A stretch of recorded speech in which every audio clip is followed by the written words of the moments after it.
Good morning students. आज हम लोग पढ़ेंगे पीएमएमसी। इसका फुल फॉर्म क्या होता है? तो permanent magnet moving coil type instrument. तो ये बहुत ही इंपॉर्टेंट टॉपिक्स है स्टूडेंट्स, ये आपका एग्जाम में आने की संभावना बहुत ही ज़्यादा है। तो पीएमसी इंस्ट्रूमेंट क्या है? तो परमानेंट मैग्नेट मूविंग कॉइल।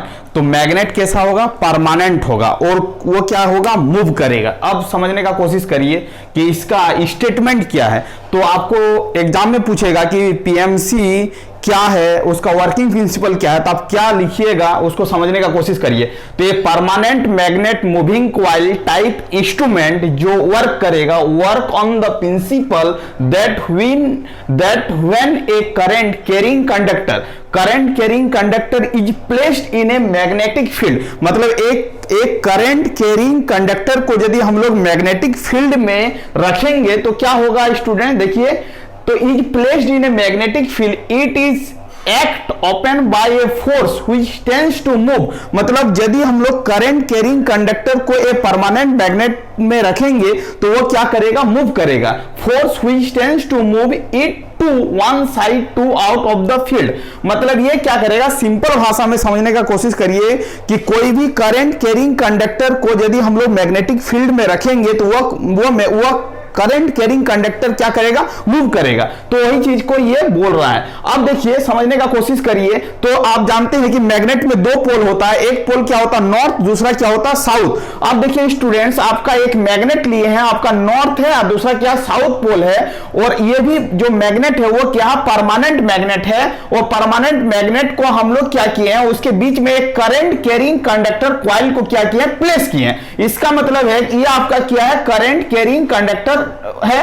आप देखिए यहां पर देखने का कोशिश करिए, जब ये मैग्नेटिक फील्ड में करंट कैरिंग कंडक्टर कॉइल आएगा तो ये क्या करेगा? मूव करेगा। इसका मतलब यहां पर एक स्केल लगा हुआ है और ये स्केल क्या करेगा? ये आपका इस करंट कैरिंग कंडक्टर के थ्रू एक पॉइंटर लगा हुआ है और जब ये मूव करेगा तो पॉइंटर भी क्या होगा? मूवमेंट होगा। तो वही चीज को बताने का कोशिश कर रहा है। ठीक है, तो पीएमसी जो है आपका क्या है? परमानेंट मैग्नेट है। तो देखिए, सबसे पहले आपसे एग्जाम में पूछेगा कि पीएमसी किसमें वर्क करता है, तो आपको बोलना है कि पीएमसी जो वर्क करता है वो किस में करता है? डीसी करंट में क्या करता है? वर्क करता है। इसका मतलब इट मेजर एवरेज वैल्यू। ये क्या करेगा? मेजर करेगा। कैसा वैल्यू को मेजर करेगा? एवरेज वैल्यू को मेजर करेगा। इसका मतलब है कि पीएमसी आपका किस में वर्क करता है? तो सबसे फर्स्ट पॉइंट लिखना है कि पीएमसी जो मेजर करता है वो आपका डीसी वैल्यू को क्या करता है? मेजर करता है। यदि हम लोग पीएमसी के थ्रू यदि एसी सिग्नल को पास करेंगे तो उसका जो रिजल्ट आएगा वो क्या आएगा? जीरो आएगा। क्यों जीरो आएगा? क्योंकि वो एसी को मेजर नहीं करता, वो क्या करता है? डीसी को मेजर करता है। इसका मतलब फर्स्ट पॉइंट हो रहा है कि इट मेजर एवरेज वैल्यू। ये कैसा मेजर करता है? एवरेज वैल्यू को मेजर करता है। It work only DC. ये कैसा काम करेगा? ये डीसी पर काम करेगा। इसका जो स्केल होगा वो स्केल कैसा होगा? यूनिफॉर्म स्केल होगा। अब देखिए, इसमें जो डैंपिंग का यूज करेंगे वो क्या होगा स्टूडेंट? एडी करंट डैंपिंग का क्या करेंगे? यूज करेंगे। उसके बाद सबसे पहले आपको बोलना है कि ये किसमें काम करता है? तो डीसी में काम करता है। उसके बाद दूसरा भाषा में बोलना है कि इसका स्केल कैसा होता है, तो आपको बोलना है इसका स्केल जो होगा वो यूनिफॉर्म स्केल होगा। इसमें जो आपका डैंपिंग का यूज करेंगे वो डैंपिंग कैसा होगा? तो आपको बोलना है एडी करंट डैंपिंग का क्या करेंगे? यूज करेंगे। यदि इसमें हम लोग एसी सिग्नल को पास कराएंगे तो उसका रिजल्ट क्या होगा? तो आपको बोलना है जीरो। उसके बाद बोलेंगे कि इसमें जो पॉइंटर लगा हुआ वो पॉइंटर किस मटेरियल का बना हुआ रहता है? तो आपको बोलना है एल्युमिनियम। अब एल्युमिनियम का ही बना हुआ क्यों रहता है? क्योंकि पॉइंटर एल्युमिनियम का इसलिए बना रहता है क्योंकि एल्युमिनियम का वेट क्या होता है? लाइट होता है, जिसके कारण हम लोग इस पॉइंटर का यूज क्या करेंगे? एल्युमिनियम का यूज करेंगे। ठीक है, अब देखिए यहां पर समझने का कोशिश करिए। इसमें आपका फ्रिक्शन एरर को रिड्यूस करने के लिए हम लोग क्या करेंगे? टॉर्क टू वेट रेशियो को हम लोग क्या करेंगे? हाई रखेंगे। यदि हम लोग टॉर्क टू वेट रेशियो को हाई रखेंगे तो इसमें फ्रिक्शन क्या होगा? बहुत कम होगा। इसका मतलब बेसिकली ये पॉइंट को याद रखना है कि हम जो पॉइंटर का यूज करेंगे वो किसका रहेगा? एल्युमिनियम का रहेगा। और टॉर्क टू वेट रेशियो क्या करेंगे? हाई रखेंगे, तब जाके इसका फ्रिक्शन जो होगा वो क्या होगा? रिड्यूस होगा। उसके बाद पीएमसी में दो तरह का एक टॉर्क लगता है। एक टॉर्क होता है कंट्रोलिंग टॉर्क, दूसरा होता है आपका डिफ्लेक्टिंग टॉर्क। अब स्टूडेंट समझने का कोशिश करिए कि कंट्रोलिंग टॉर्क, देखिए it is used to keep the pointer in steady state condition. यदि पॉइंटर आपका स्टेडी स्टेट कंडीशन में आ जाएगा तब आपका ए मीटर रीड एक्यूरेटली, तभी जाके मीटर क्या करेगा, एक्यूरेटली रीड करेगा। तो उस कंडीशन में आपका क्या होगा, टीसी इक्वल टू क्या होगा, टीडी होगा। अब टीसी का मतलब क्या होता है, कंट्रोलिंग टॉर्क होता है, और टीडी का मतलब क्या होता है, डिफ्लेक्टिंग टॉर्क होता है। ठीक है, अब टीसी का वैल्यू क्या होता है, तो टीसी का वैल्यू फिक्स होता है। टीसी मतलब controlling torque is equal to K theta. अब के मतलब क्या होता है, के होता है आपका स्टूडेंट स्प्रिंग कांस्टेंट। ये क्या है, के का मतलब क्या होता है, स्प्रिंग कांस्टेंट, और थीटा का मतलब होता है डिफ्लेक्टिंग एंगल। मतलब ये पॉइंटर कितना एंगल में क्या कर रहा है, डिफ्लेक्ट कर रहा है। यस या नो, इसका मतलब टीसी इक्वल टू क्या होगा, के थीटा होगा। अब देखिए समझने का कोशिश करिए, कंट्रोलिंग टॉर्क आपका के थीटा होगा। अब डिफ्लेक्टिंग टॉर्क कैसे फाइंड आउट करेंगे, तो डिफ्लेक्टिंग टॉर्क फाइंड आउट करने के पहले इसमें जो फोर्स लगेगा, तो आप जानते होंगे 11-12 में पढ़े होंगे कि जो मैग्नेटिक फील्ड में जो फोर्स लगता है वो क्या होता है, B I L sine theta. अब बोलिएगा कि बी क्या होता है, तो बी होगा आपका मैग्नेटिक फील्ड, आई होगा करंट, एल जो होगा वह क्या होगा, लेंथ ऑफ द कंडक्टर होगा, और ये साइन थीटा। अब देखो ये थीटा जब 90 डिग्री होगा, ये एक दूसरे का क्या होता है, परपेंडिकुलर होता है। इसका मतलब थीटा का वैल्यू क्या होगा, 90 डिग्री होगा, तो एफ का वैल्यू क्या होगा, बी आई एल होगा। ठीक है, और यदि यहां पर बहुत सारा टर्न्स लपटा हुआ रहेगा, एक सिंगल टर्न्स के लिए फोर्स जो होगा बी आई एल होगा।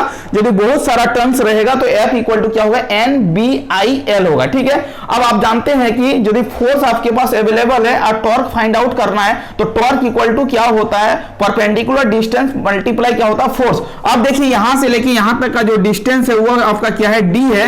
अब देखिए इस डिस्टेंस को यदि हम लोग इससे मल्टीप्लाई करेंगे तो आपको क्या मिलेगा, टॉर्क मिलेगा। इसका मतलब एन बी आई एल और डी।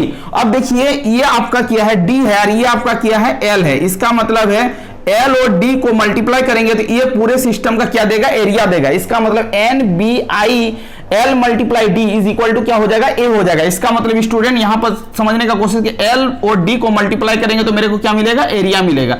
इसका मतलब टीडी का जो वैल्यू होगा एन बी आई ए होगा। इसका मतलब इस टीडी का मतलब क्या होता है, डिफ्लेक्टिंग टॉर्क होता है। टीडी का मतलब क्या होता है, डिफ्लेक्टिंग टॉर्क होता है। टीडी का मतलब क्या होता है, डिफ्लेक्टिंग टॉर्क होता है। अब देखिए स्टूडेंट्स, यदि आपका मीटर एक्यूरेटली रीड करेगा तो आपका क्या होगा, टीसी इक्वल टू क्या होगा, टीडी होगा। तो at the equilibrium condition TC equal to क्या होगा, टीडी होगा।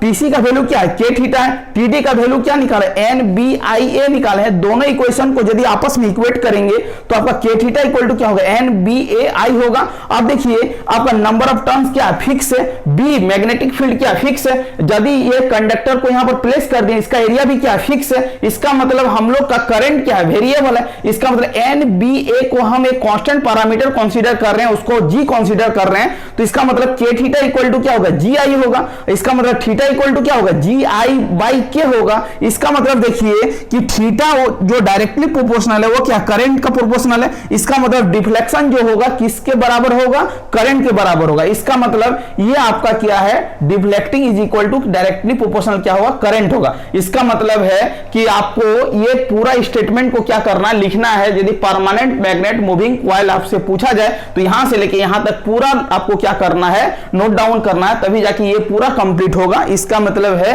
कि इसको आप ध्यान से पढ़ने का कोशिश करिए। हम पूरा लिख दिए हैं, पूरा डिटेल में जितना जरूरत था सब कुछ को लिख डाले हैं। मैथमेटिकल डिडक्शन भी आपको बता चुके हैं। इससे आपका प्रॉब्लम आ सकता है एग्जाम में, कोई एक दो वैल्यू तीन वैल्यू दे देगा, जी का वैल्यू दे देगा, आई का वैल्यू दे देगा, के का वैल्यू दे देगा, वो थीटा का वैल्यू निकालने के लिए बोलेगा।